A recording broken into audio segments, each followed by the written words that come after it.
तो दोस्तों नमस्कार। आरपीएम ब्रिज यूट्यूब चैनल में आप सभी का बहुत बहुत स्वागत है। आज हम सभी एग्ज़ाम के लिए बायोलॉजी के बहुत ही महत्वपूर्ण क्वेश्चन लेके आए हैं आप सभी के लिए। खासकर एमपी पुलिस एग्ज़ाम के लिए, बाकी सभी एग्ज़ाम के लिए बहुत ही महत्वपूर्ण रहने वाला है आज का ये सेशन। तो आप सभी लोग वीडियो के अंत तक बने रहेंगे और देखेंगे कौन से बहुत ही महत्वपूर्ण 50 क्वेश्चन हमने आप सभी के लिए लिए हैं। तो चलिए आइए बिना देरी किए हुए शुरू करते हैं। ये जो हम वीडियो प्रोवाइड करा रहे हैं ये 5 बहुत बड़े एग्ज़ाम के लिए UP police, MP police, UPSI और उसके बाद दिल्ली पुलिस को महत्वपूर्ण टारगेट करते हुए यहाँ पर हमने बहुत ही शानदार सेशन लिया है आप सभी के लिए। तो आप सभी लोग अंत तक बने रहेंगे। तो चलिए आइए बिना देरी किए हुए शुरुआत करते हैं आज के सेशन की। फर्स्ट क्वेश्चन आपके सामने है कि मानव शरीर का कौन सा अंग निमोनिया से प्रभावित होता है। तो मानव शरीर का जो अंग है निमोनिया से प्रभावित होने वाला वो कौन सा है, फेफड़ा है, ठीक है ना। चलिए क्वेश्चन नंबर सेकंड की तरफ चलते हैं। क्या लिखा हुआ है, मेजोथेलियोमा कैंसर का एक प्रकार है जो किसकी भीतरी परत को नष्ट करता है। तो जो ये कैंसर का एक टाइप है वो किसको नष्ट करता है और अंदरूनी परत को नष्ट करता है, किसकी, फेफड़ा को, ठीक है ना। चलिए इसी के साथ आगे बढ़ते हैं क्वेश्चन नंबर थर्ड की तरफ। कौन सा रोगाणु जलजनित रोग ई कोलाई फैलाता है। ई कोलाई कौन सा फैलाता है, प्रोटोजोआ, परजीवी, जीवाणु, विषाणु। तो कौन सा फैलाता है, जीवाणु जो है वो आपका ई कोलाई रोग, जो ई कोलाई होता है उसको फैलाता है, ठीक है ना। आगे बढ़ते हैं क्वेश्चन नंबर 4 की तरफ। जल जनित रोग हेपेटाइटिस ए किस रोगाणु के कारण होता है। तो वो विषाणु के कारण होता है, ठीक है ना। आपको सभी को याद रखना है। बायोलॉजी के बहुत ही शानदार प्रश्न हमने लिए हैं आप सभी के लिए यहाँ पर, तो अंत तक बने रहेंगे सभी लोग। लिखा है कि ऐसी अवस्था है जिसमें हीमोग्लोबिन तथा लाल रक्त कणिकाओं की संख्या कम हो जाती है। तो किसमें कम हो जाती है, खून की कमी की वजह से, है ना। रक्त अल्पता यानी कि खून की कमी की वजह से, ठीक है। नेक्स्ट आगे बढ़ते हैं। एक औषधि जो उच्च रक्तदाब के उपचार में हृदय कारक को कम करने में होता है उसका नाम है बीटा ब्लॉकर। तो आप सभी को याद रखना है कि जब ब्लड प्रेशर हाई हो जाता है तो उसमें जो सहायक औषधि होती है उसका नाम है बीटा ब्लॉकर। नेक्स्ट आगे बढ़ते हैं। निम्नलिखित में से कौन सा रोग प्रोटीन की कमी से होता है। तो प्रोटीन की कमी से होने वाला जो रोग है वो आपका है क्वारशियोरकर। क्या नाम है, क्वारशियोरकर जो है वो आपका प्रोटीन की कमी से होने वाला रोग है। बहुत ही महत्वपूर्ण क्वेश्चन है, कई बार एग्जाम का पूछा हुआ क्वेश्चन है, ठीक है ना।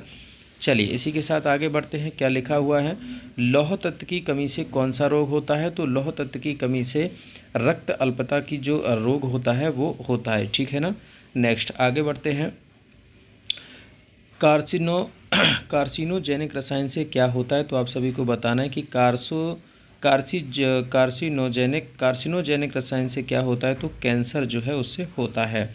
क्वेश्चन नंबर 10 की तरफ चलते हैं। क्या लिखा हुआ 10 में, तो देखिए क्वेश्चन नंबर 10, एलिसा टेस्ट किस रोग की पहचान हेतु होता है। तो एलिसा जो टेस्ट होता है वो आपका एड्स एंटीबॉडीज़ के लिए टेस्ट किया जाता है। काफ़ी बार का पूछा हुआ क्वेश्चन है। नेक्स्ट आगे बढ़ते हैं। क्वेश्चन नंबर 11, किस प्रदूषक द्वारा वृक्क रोग होता है। तो वृक्क रोग जो होता है वो आपका कैडमियम की कमी है ना, किसके कारण होता है, कैडमियम के रीजन की वजह से होता है वृक्क रोग। नेक्स्ट आगे बढ़ते हैं। क्वेश्चन नंबर 12, खाना बनाने के तेल पुनः प्रयोग क्यों अवांछनीय है। क्योंकि कैंसर जनक रसायन जैसे कि बेंजोपायरिन का बनना। तो ये आपको याद रखना है कि क्यों पुनः यूज नहीं करते हैं। तो कैंसर जनक रसायन की वजह से बेंजोपायरिन का जो क्रिएट होना होता है उसकी वजह से नहीं होता है, ठीक है ना।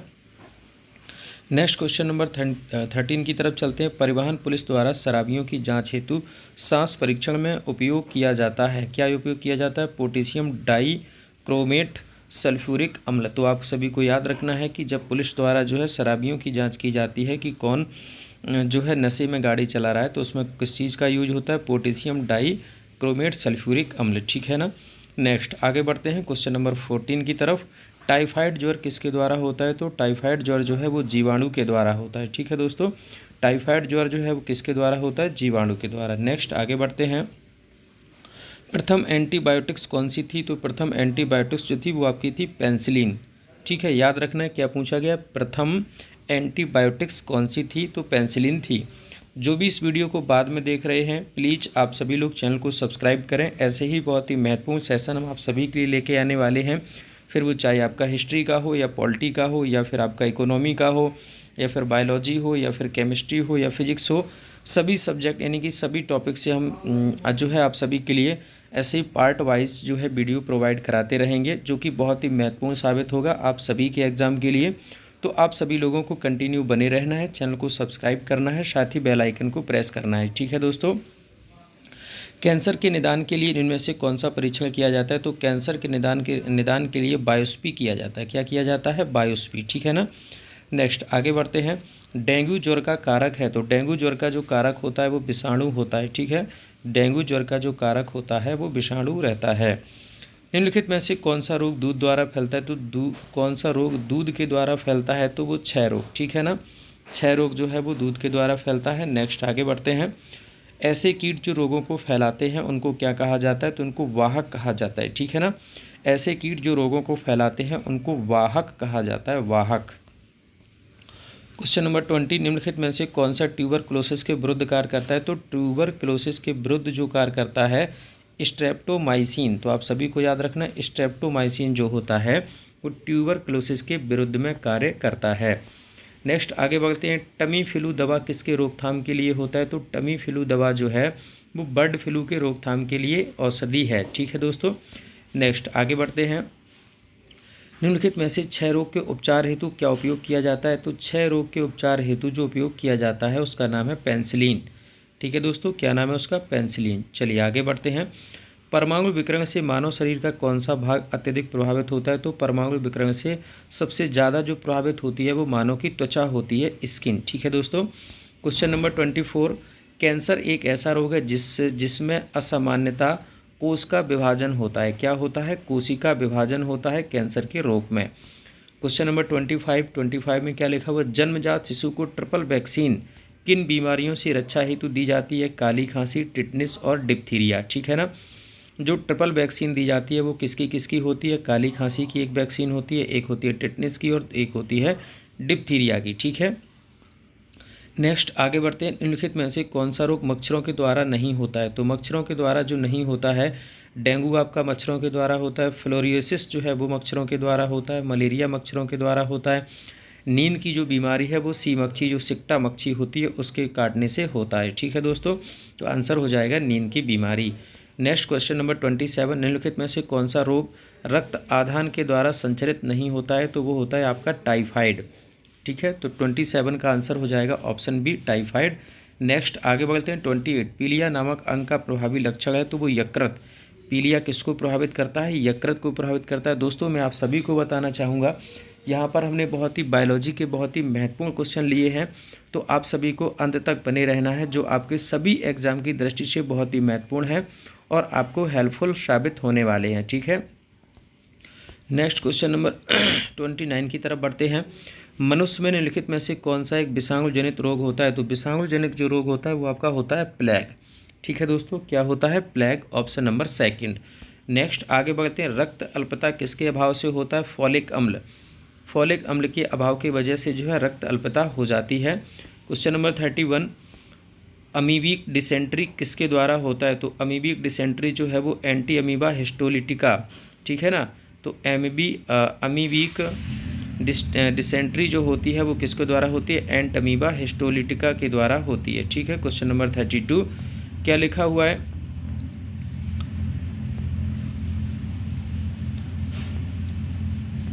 तो क्वेश्चन नंबर 32 ये रहा। निम्नलिखित में से कौन सा विषाक्त भारी धातु यकृत सिरोसिस नामक रोग उत्पन्न करता है? ठीक है ना, निम्नलिखित में से कौन सी विषाक्त भारी धातु यकृत सिरोसिस नामक रोग उत्पन्न करती है? तो वो होती है तांबा। ठीक है दोस्तों, आपको याद रखना है वो क्या होती है? तांबा। नेक्स्ट आगे बढ़ते हैं। क्वेश्चन नंबर 33, बीसीजी प्रतिरक्षा किसके लिए किया जाता है? तो बीसीजी जो है वो आपका क्षय रोग यानी कि टीबी के लिए किया जाता है। ठीक है दोस्तों, आगे बढ़ते हैं। क्वेश्चन नंबर 34, कौन सी बीमारी प्रेषणीय संपर्कीय रोग है?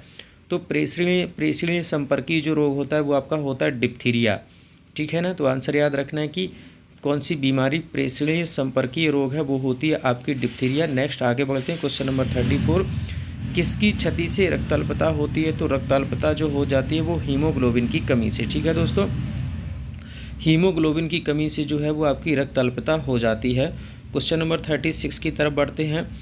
दाद जिसको बोलते हैं रिंगवर्म, दाद एक रोग है क्या? कवकीय रोग है। दाद जो है वो किससे होता है? कवक के द्वारा होता है। ठीक है।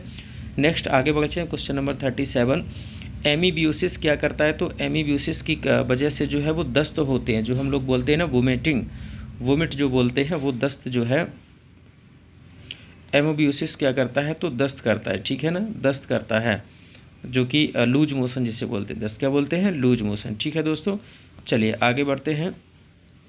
रुधिर में यूरिक अम्ल की अधिकता से क्या होता है, रुधिर में यूरिक अम्ल की अधिकता से गाउट होता है, तो वो आपकी रुधिर में यूरिक अम्ल की अधिकता की वजह से होता है। अगला है प्रोटोजोआ द्वारा कौन सी बीमारी होती है, तो प्रोटोजोआ के द्वारा जो है वो मलेरिया होता है।